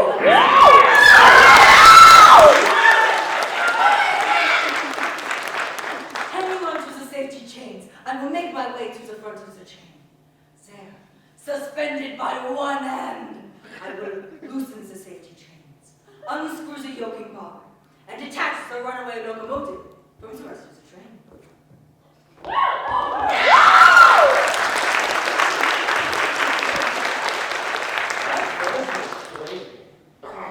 No, we're just preparing to vote. Well, I hope he can do what he says. We can't allow for much longer. Will they really kill us? If he can't open the engine car, they will. Oh dear. We're slowing down. That Frenchman's done it! And here comes the cavalry!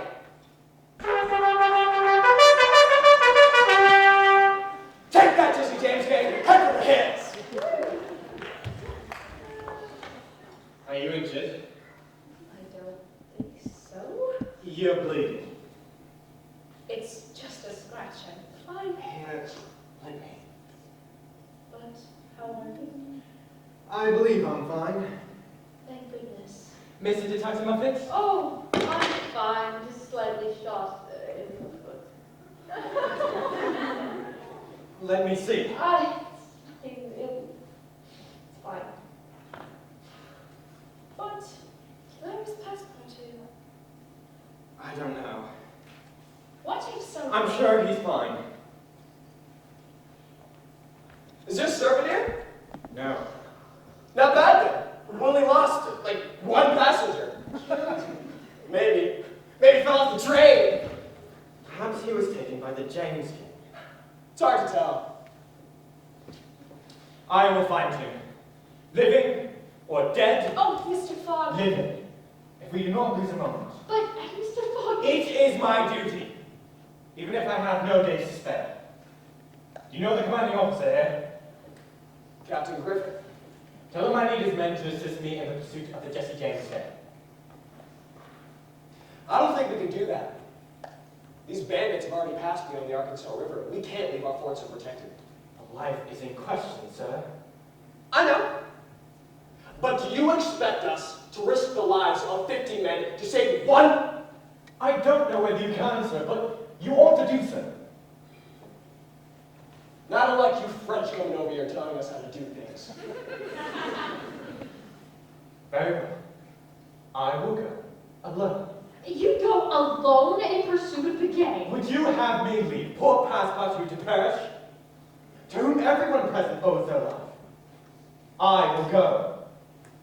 Wait. Now get 30 men. Thank you, Colonel. Colonel, tell your men I'll divide $5,000 amongst them if we rescue Passepartout. I will go with you. If you wish to do me a favor, you remain here with Aouda. Very good.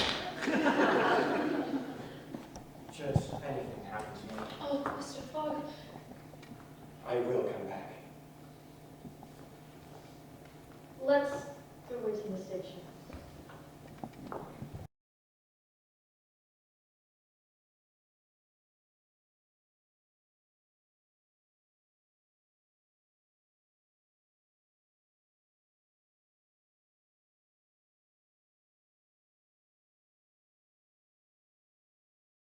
In the afternoon. What is that? It's the detached locomotive returning.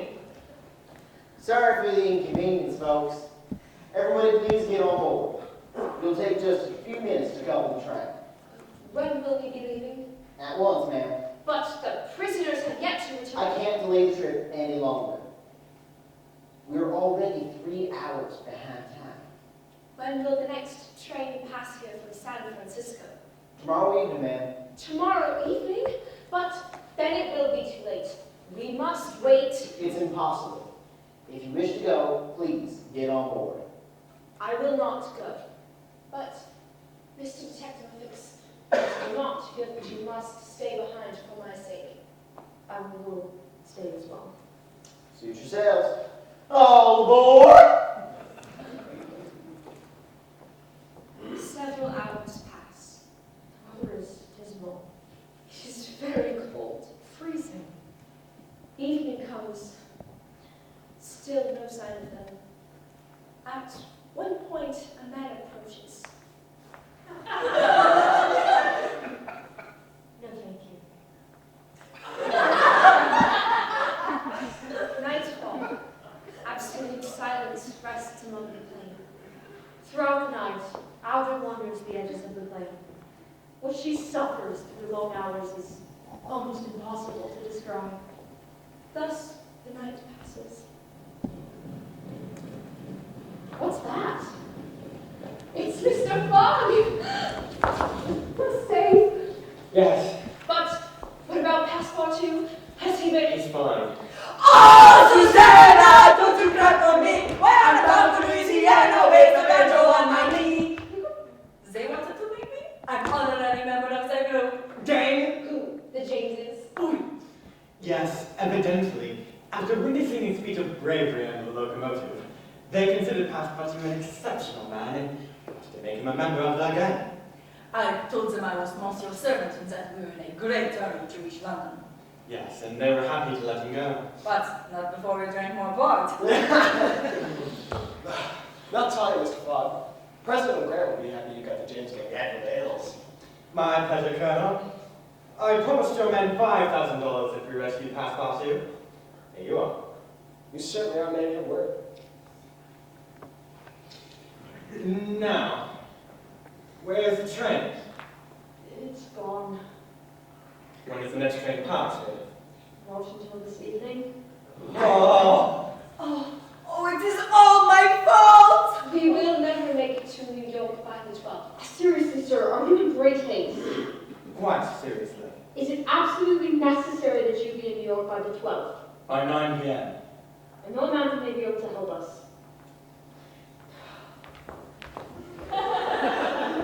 This is the gentleman I spoke to last night. Mr. Fogg, this is... Mudge. Mr. Mudge. Just Mudge. Just Mudge. Just Mr. Fogg. Mudge. I understand that you may be able to help us. Yep, train left without you, huh?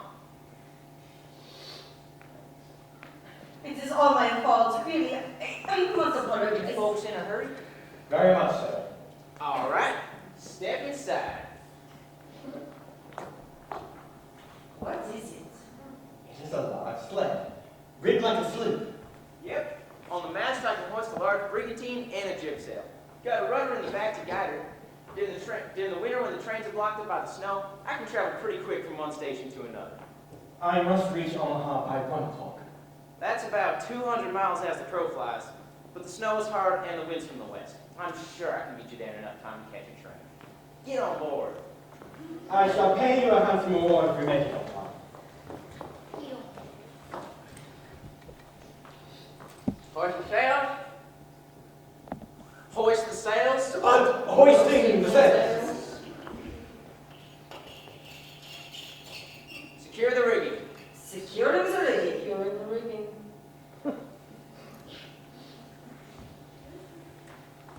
The mast bends, the sails billow, and the lashings, like the chords of a stringed instrument, vibrate as played by a violin bow. The prairie seems like a vast, frozen sea. It is absolutely deserted. Sometimes flocks of wild birds rise, and packs of gaunt, famished wolves chase howling after the sledge.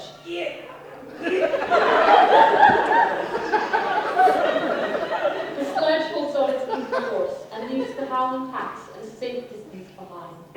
At noon we cross the Platte River. Half an hour later, the sails are lowered, and the sled skates another half mile without a sail. We stop right in front of the train station. Chicago, all aboard Chicago. We made it! We made it! 12:45. Thank you, Bird.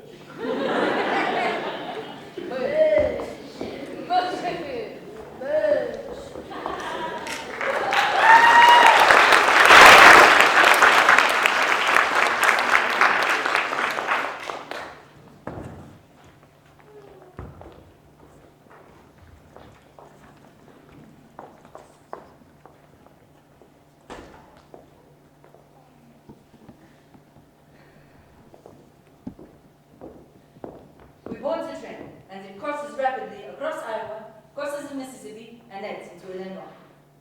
We reach Chicago on 4 p.m. on the 11th of December. 900 miles separate Chicago from New York. We pass at once from one train to another, with each locomotive leaving at full speed. As if it fully comprehends that Mr. Fogg has no time to spare. It passes Indiana, Ohio, Pennsylvania, and New Jersey like a flash. At last, at 11:15 p.m., the 12th of December. New York! Excuse me, where's the China steamer bed? The China left 45 minutes ago. 45 minutes? Yes. Is there another steamer heading for England? The Perrier goes to Liverpool. What time does she leave? 1 o'clock. We can make it. On the 14th. What? Yes. Does another steamer leave before then? No. Oh, we are ruined. Wait, Monsieur, I see there's smoke coming from that boat. So do I. Come. The captain of the Henrietta, please. I'm the captain, I am Phileas Fogg, of London. Andrew Speedy, Brooklyn. You are going to put to sea? In an hour. You are bound for? Lord Oaks. Will you carry me and 3 other persons to Liverpool? No. No? No. Maybe you didn't hear me? Oh. We're going to Lord Oaks. Money is no object. None. I should like to speak to the owners of the Henrietta. The vessel is mine. I will freight it for you. No. I will buy it from you. No. For goodness sake, sir, will you at least carry me to Bordeaux? No. Not if you pay me $200. What if I paid you 2,000? We start immediately.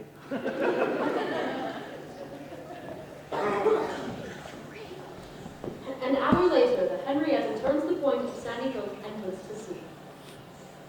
At noon the next day, a man mounts the bridge to ascertain the vessel's position. Captain Andrew Speedy. It is not. What? It is Phileas Fogg, Esquire. Where is Captain Speedy? Shut up in his cabin under lock and key. What has happened is very simple. Phileas Fogg wished to go to Liverpool, but the captain would not take him. Monsieur Fogg then took passage to Bordeaux. During the 30 hours he was on board, He so shrewdly managed his money that the sailors and the stokers, who were only an occasional crew, and were not on the best of terms with the captain. went over to Mr. Fogg in a body. That is why Monsieur Fogg is now in command instead of Captain Speedy, Why the captain is a prisoner in his own ship. and why the Henrietta is directing her course towards Liverpool. Wow. I am completely lost. During the first few days, we go along without issue. But on the 16th of December, Sir, since we started, we've kept up hot fires in all our furnaces. Although we have enough coal to go on short steam from New York to Bordeaux, we do not have enough to go with all steam from New York to Liverpool. Feed all the fires until the coal is exhausted. Yes, sir. the vessel continues at full steam. But on the 18th of December, Sir, the coal will give out in a few hours. Do not let the fires go down. Keep them up to last. Let the valves be filled. Passepartout, go get me, Captain Speedy. you would be like a madman. I know. Oui, monsieur.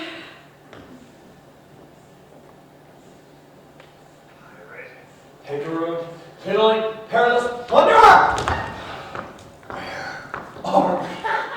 Where are we? 707 miles from Liverpool. Liverpool? Is the captain. A big boy! Look at me. Look at me.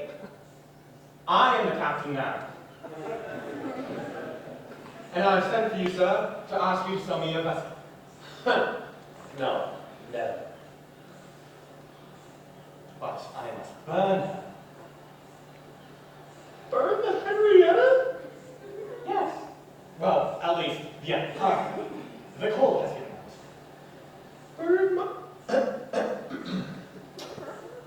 Burn my ship. A ship worth $50,000. Hey, 60,000.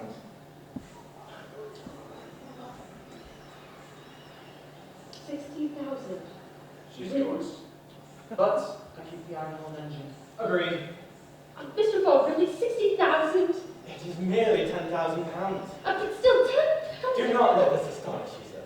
You should know I shall lose 20,000 pounds if I do not reach London by 8:55 at the 21st of December. Captain Fogg, you got something of the Yankee about you. Very well. Have all the interior seats, bunks, and frames pulled down and infirm. It is necessary to have dry wood to keep the steam up to the attic. On the 19th of December, the masts, props, and spars are burned. On the 20th, the railings, fittings, the greater part of the deck, and the top sides disappear, and the Henrietta is now only a flat hull. My master has only 24 hours to reach London, and the steam is about to give out altogether. At last, on the 21st of December. Liverpool! We made it! Oui. It is 11:55. Precisely 9 hours to reach the Reform Club. And it is only a 6-hour train ride. You are going to win the bet, monsieur.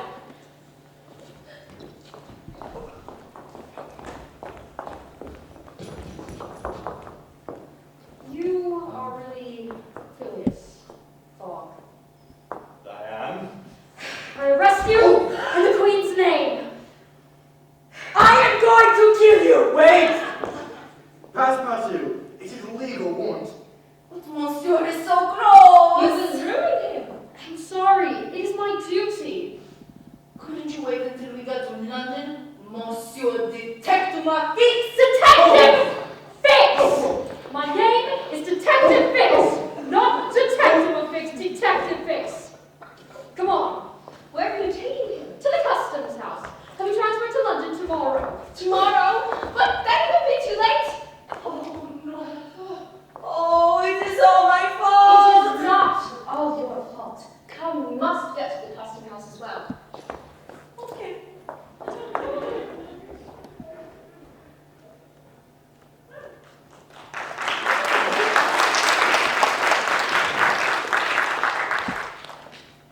With only 9 hours left to reach the Reform Club, the arrest looks fake. Just a little less than 8 hours left. 7. The train ride to London is a 6-hour journey. If Mr. Fogg can somehow get out of here by 2:45, he still might have a chance. Sir. Sir.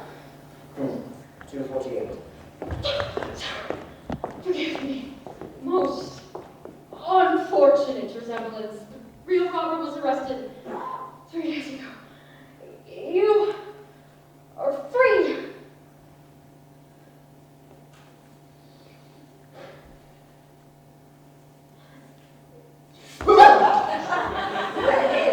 I deserve that.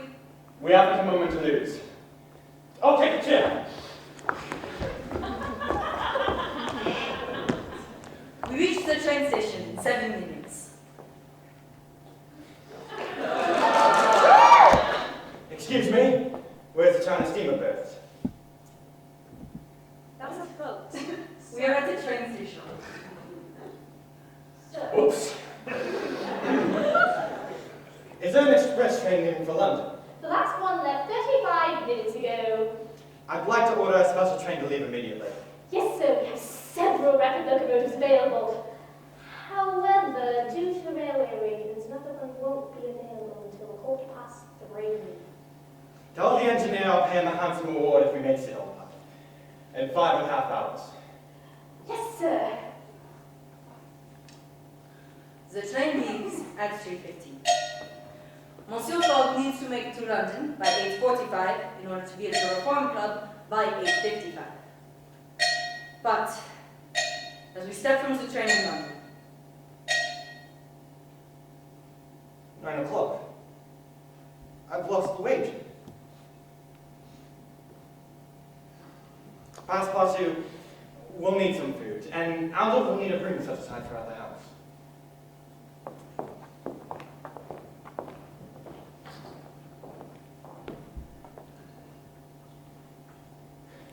Passepartout, prepare breakfast for Aouda tomorrow morning. Ask her to excuse me, for I won't be joining her. I'll be absorbed all day with putting my affairs in order. However, tomorrow evening, at 20 minutes past 8, I'd like to have a moment's conversation with her. Monsieur, it is really all my fault. I blame no one. My master is ruined.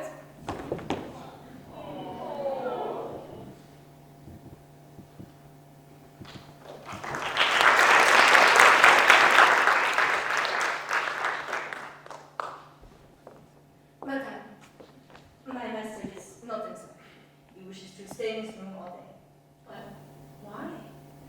He says he needs to put his affairs in order. Oh God, you don't think he's going to? I do not know. He will not listen to me. I have no influence over him. But perhaps you could talk to him? Me? What influence do I have? Mr. Fogg is influenced by no one. Has he ever seen that my gratitude towards him is overflowing? Has he ever read my heart? He wishes to speak with you this evening.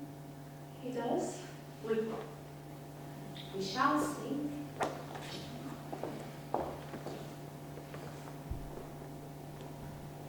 Passepartout, it's 20 past 8. Please ask Aouda if she'll see me now. Oui, monsieur.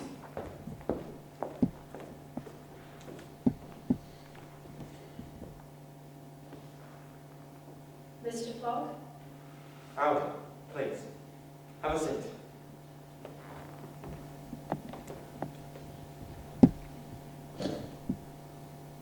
Madame, when I made the decision to bring you to England, I was rich and counted on putting a portion of my fortune at your disposal. Your life would have been free and happy. Oh, Mr. Fogg. But now, I am hurt. Will you forgive me then for bringing you to England? Forgive you? It is I who must ask for forgiveness. You? Yes, I am the cause of your ruin. Nonsense. You saved my life, but in doing so have ruined your own. Madam, you could not remain in India, and your safety could only be assured by bringing you as far away as possible from those fanatics. But you lost everything. Nearly. Still, I beg to place what little money I have left at your service. I would not dream. I insist. But what will become of you? I have need of nothing, madame. A man like you shouldn't be poor for long. Surely your friends. I have no friends, madame. Your relatives? I no longer have any relatives. It saddens me to think that a man like you would go through life alone, without anyone to share your joys. Yes, well, that is how it has worked out. Mathematically. Now, if you'll excuse me, make the necessary arrangements for your new accommodations. Until then, you may stay here. Mr. Fogg, you are a man beyond compare. Verbal, generous, respectful. You need not to go through life alone. I love you. Will you have me for your wife? Yes. Yes. I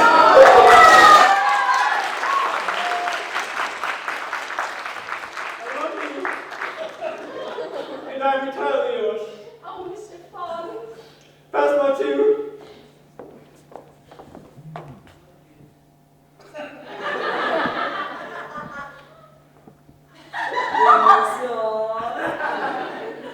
Is it too late to call upon Reverend Samuel Wilson of Melbourne Parish?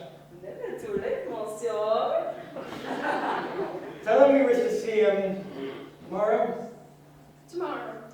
Tomorrow, Monday. Oui, monsieur.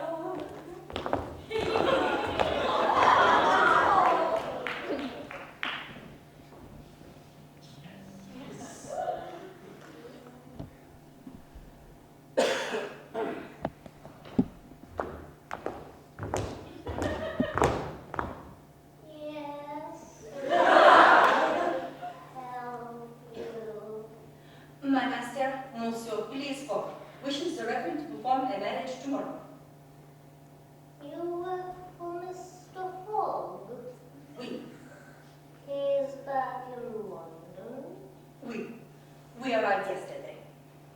I can't believe it. I can't believe it either. He did it.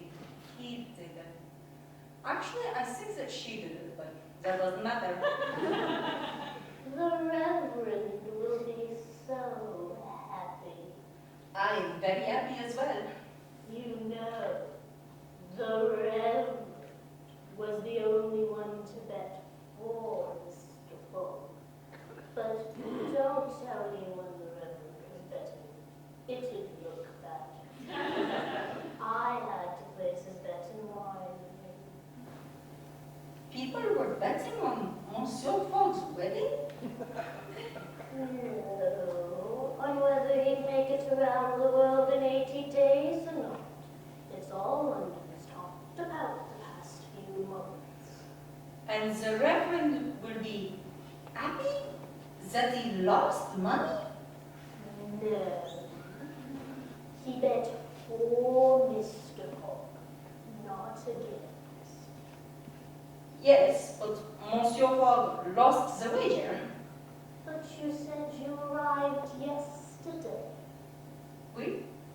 So he won the bet. No, we had to be back by Saturday. Yes, and you arrived on Friday.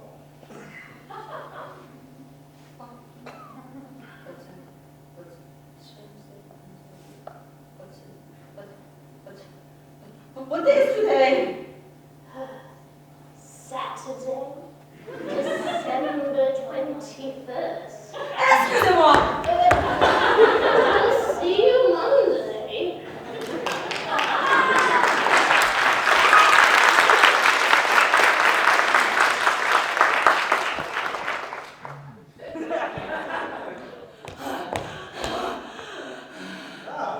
Passepartout. What is the matter? My master, marriage is impossible. Impossible. For tomorrow. Why so? Because tomorrow is Sunday. Monday? No. Today is Saturday. Saturday? Impossible. Somehow you made a mistake of one day. Hurry, there are only 10 minutes left.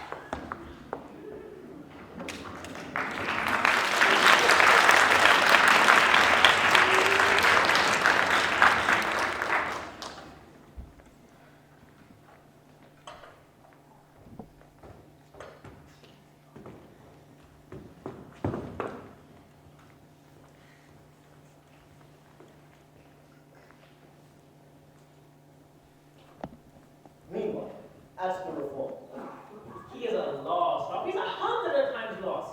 He still has 5 minutes left. What time did the last train arrive from Liverpool? 23 minutes past 7. The next does not arrive until 10 after 12. If he had taken the 7:23 train, he would have been here by now. We can therefore regard the bet as a one. I do suppose it was an absurdly foolish wager. Still, we should wait until the time agreed upon to celebrate. Anyway, surprised Sullivan isn't here. Haven't you heard? No? Sullivan was the bank robber. Ah! Yes. Shame! Predictably. 3 more minutes. No thief is safe from our skillful detectives. He's a thief now, is he, Ralph? Why, yes. I suppose he always was. When will people learn there's no easy way to riches? Your folks check?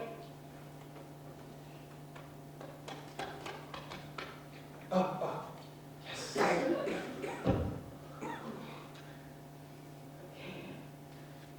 10, 9, 8, 7, 6, 5, 4, 3, 2. Here, gentlemen! Fog! 8:55. Precisely on time. I don't believe my eyes. Okay. I believe the wager was for £20,000, gentlemen.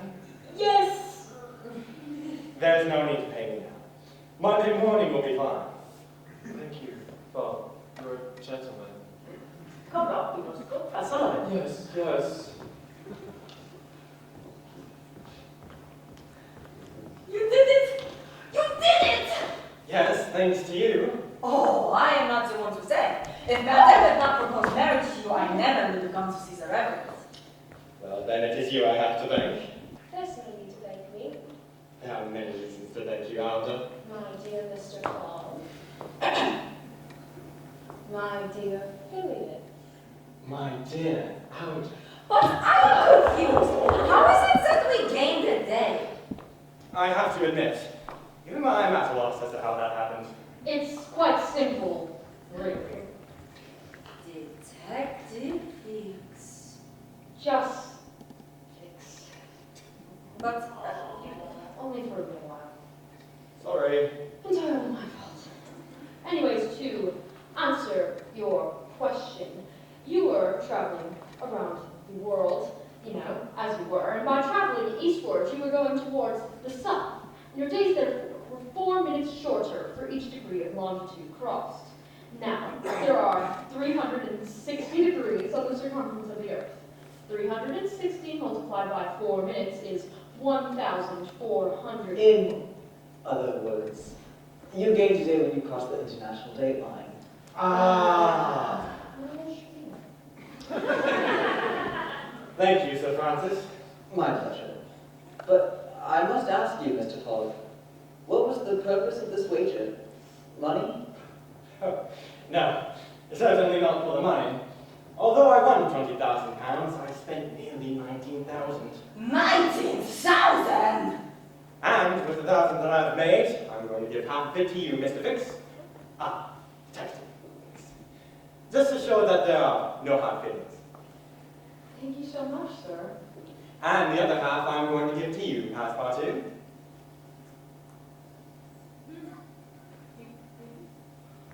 Thank you, monsieur. You can use it to pay off your gas bill. My gas burner!